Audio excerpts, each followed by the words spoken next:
كيف سينجو عثمان؟ ومن هو منقذ عثمان من الفخ الذي نصبه له قراسي في الغابة؟ من الجهة الأخرى كيف سينجو أورهان هو وهولوفيرا من بين أيادي لوكاس الذي قام بمحاصرة كل الغابة من أجل استعادة هولوفيرا؟ مفاجأة كبيرة في منقذ عثمان، ترقبوها في هذا الفيديو. اشتركوا في القناة، فعلوا خاصية الجرس، نود إيصال هذا الفيديو لأكبر عدد ممكن من اللايكات، لا تنسوا عفوا الصلاة على النبي. هيا بنا لنبدأ في تفاصيل أحداث الحلقة القادمة. خير الكلام ما قل ودل.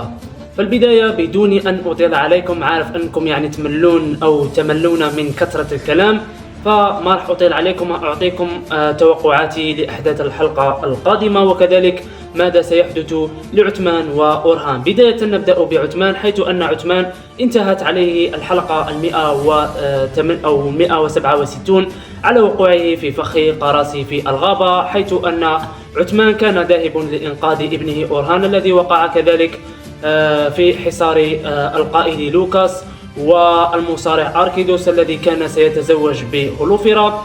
فماذا سيحدث لعثمان؟ لو تتذكرون فإن السيدة بيغم كانت قد اجتمعت مع السيد قراسي، وكان قراسي قد أهداها، لو لاحظتم كان قد أهداها يعني إسوارة أو سلسلة أعطاها للسيدة بيغم. بعد ذلك السيدة بيغم كانت تعلم بأن عثمان عفوا قراسي، وفي الحلقة القادمة سيظهرون كأنها فلاش باك. ماذا يعني هذا؟ ما يعني أن السيدة بيغم ستظهر وأنها كانت تتذكر أنها كانت تتنصت على قراسي بأنه سيوقع عثمان في الفخ، وبذلك السيدة بيغم هي من ستكون منقذة عثمان من هذا الفخ. فلماذا تسألني الآن لماذا؟ فالسيدة بيغم كانت قد وضعت نفسها في ورطة بعدما فشلت في الحفاظ على أمانة السيد عثمان وهي قلعة كارادن، وبهذا الإنقاذ السيدة بيغم تسعى لإعادة الاعتبار لنفسها أمام السيد عثمان.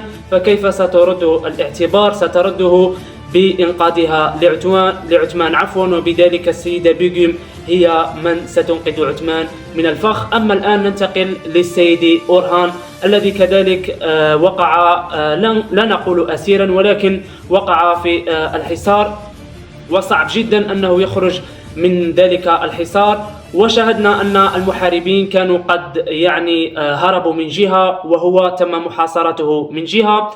فالخيار الأقرب لأورهان أنه كذلك سينجو من هذا الحصار. كيف ذلك؟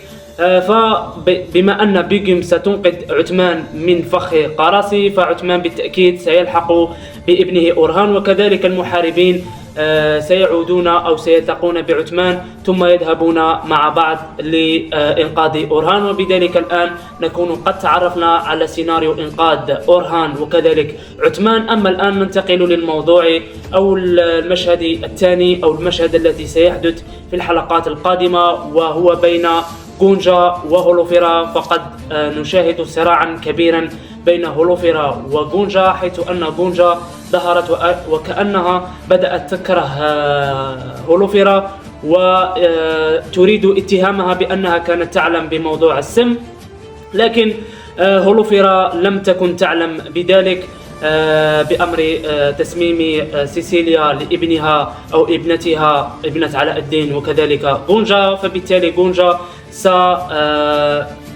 سنشهد في قادم الحلقات صراعا كبيرا بين غونجا وكذلك هولوفيرا، وهذا الصراع قد يتحول كذلك لعلاء الدين وأورهان، ومن الممكن جدا أننا نشاهد خلافات كبيرة بين أورهان وعلاء الدين، حيث أن علاء الدين يعني شاهدناه أنه يحب غونجا بجنون، وكذلك نفس الشيء مع أورهان وهولوفيرا، وبذلك سيكونون ممكن أعداء في الحلقات القادمة، وسنشهد سيناريو خلاف بين أورهان وعلاء الدين.